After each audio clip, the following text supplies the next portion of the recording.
ओम श्री विष्णवे नमः। आज वैशाख मास में सुनिए शंख व्याध संवाद और व्याघ के पूर्व जन्म के वृतांत का वर्णन।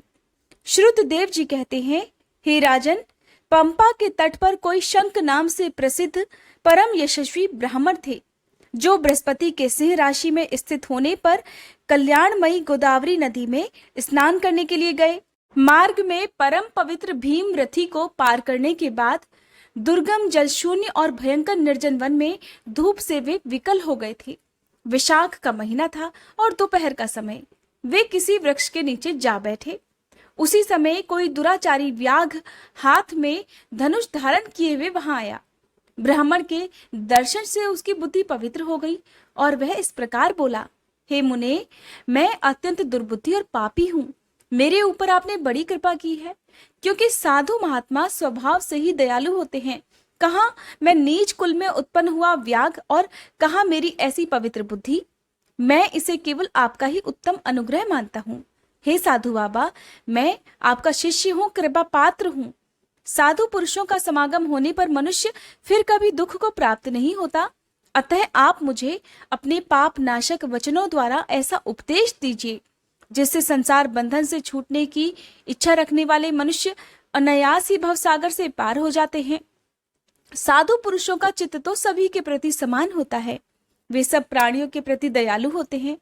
उनकी दृष्टि में ना कोई नीच है, ना ऊंच, ना अपना है और ना कोई पराया। मनुष्य संतृप्त होकर जब जब गुरुजनों से उपाय पूछता है, तब तब वे उसे संसार बंधन से छुड़ाने वाले ज्ञान का उपदेश करते हैं।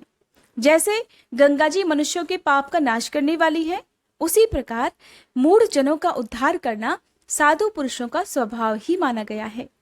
व्याघ के ये वचन सुनकर शंख ने कहा, हे व्याघ, यदि तुम कल्याण चाहते हो तो वैशाख मास में भगवान विष्णु को प्रसन्न और संसार समुद्र से पार करने वाले जो दिव्य धर्म बताए गए हैं उनका पालन करो।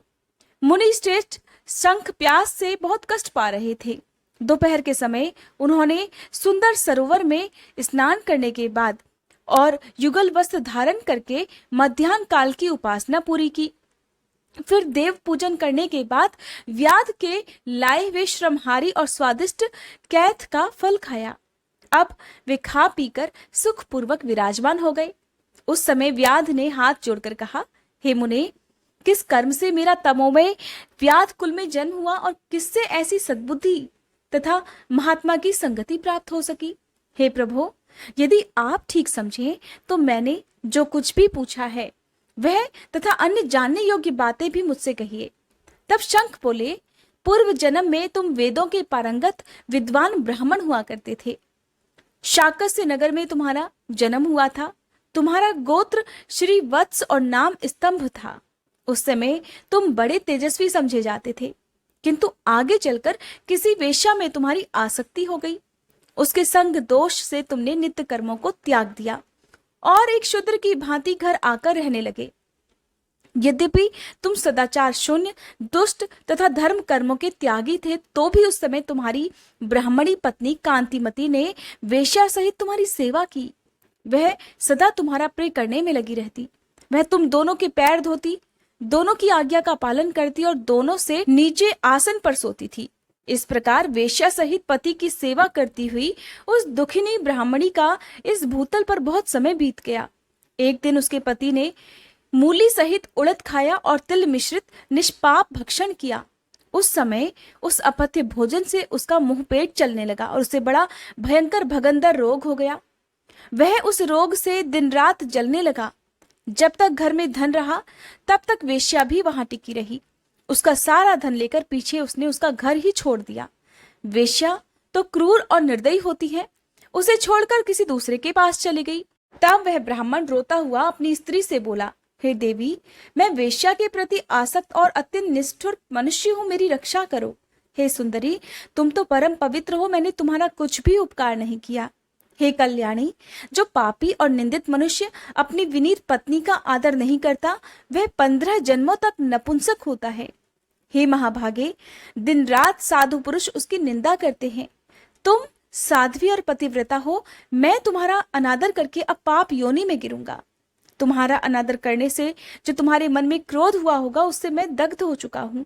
पति के वचनों को सुनकर इस प्रकार अनुताप युक्त वचन कहते हुए वह पति से बोली, हे प्राणनाथ, आप मेरे पति हैं, किए हुए व्यवहार को लेकर दुख मत मानिए, लज्जा का अनुभव ना करें। मेरा आपके ऊपर तनिक भी क्रोध नहीं है जिससे आप अपने को दग्ध हुआ बतला रहे हैं। पूर्व जन्म में किए हुए पाप ही इस जन्म में दुख रूप होकर आते हैं। जो उन दुखों को धैर्य पूर्वक सहन करती है वही स्त्री साध्वी मानी जाती है और वही पुरुष श्रेष्ठ समझा जाता है। वह उत्तम वर्ण वाली स्त्री अपने पिता और भाइयों से धन मांगकर लाई और उसी से पति का पालन करने लगी।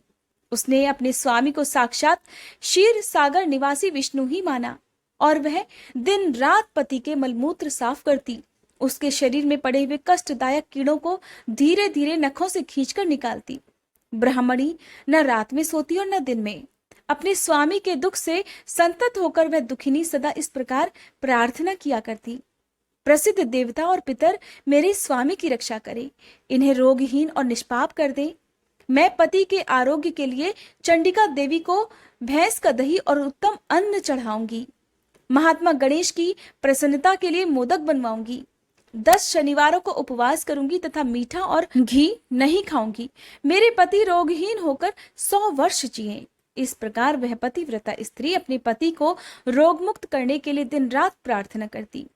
उन्हीं दिनों कोई देवल नामक महात्मा वहां आए। विशाख मास में धूप से पीड़ित होकर सायंकाल के समय उस ब्राह्मण के घर में उन्होंने पदार्पण किया। ब्राह्मणी ने महात्मा के चरण धोकर उस जल को मस्तक पर चढ़ाया और धूप से कष्ट पाए हुए महात्मा को पीने के लिए शरबत दिया। प्रातःकाल सूर्योदय होने पर मुनि जैसे आए थे वैसे ही चले गए। तदंतर थोड़े ही समय में उस ब्राह्मण को सन्निपात हो गया। ब्राह्मणी सौंठ, मिर्च और पीपल लेकर जब उसके मुंह में डालने लगी तब उसने पत्नी की अंगुली काट ली। उसके दोनों दांत सहसा सट गए और ब्राह्मणी की उंगली का वह कोमल खंड उसके मुंह में ही रह गया। अंगुली काट कर उरा वेश्या का ही चिंतन करता हुआ वह ब्राह्मण मर गया। तब उसकी पत्नी कांतिमती ने कंगन बेचकर बहुत सारा ईंधन खरीदा और चिता बनाकर वह साध्वी पति के साथ उसमें जा बैठी। उसने पति के रोगी शरीर का गाढ़ आलिंगन करके उसके साथ अपने आप को भी चिता में जला डाला। शरीर त्याग कर वह सहसा भगवान विष्णु के धाम में चली गई। उसने वैशाख मास में जो देवल मुनि को शरबत पिलाया था और उनके चरणोदक को शीश पर चढ़ाया था, इससे उसको योगी गम्य परम पद की प्राप्ति हुई। तुमने अंतकाल में वेश्या का चिंतन करते हुए शरीर त्याग दिया था, इसलिए इस घोर व्याध के शरीर में आए हो और हिंसा में आसक्त होकर सबको उद्वेग में डाला करते हो। तुमने वैशाख मास में मुनि को शरबत देने के लिए ब्राह्मणी को अनुमति दी थी। उसी पुण्य से आज व्याध अर्थात शिकारी होकर भी तुम्हें सब सुखों के एकमात्र साधन धर्म विषयक प्रश्न पूछने के लिए ही उत्तम बुद्धि प्राप्त हुई है।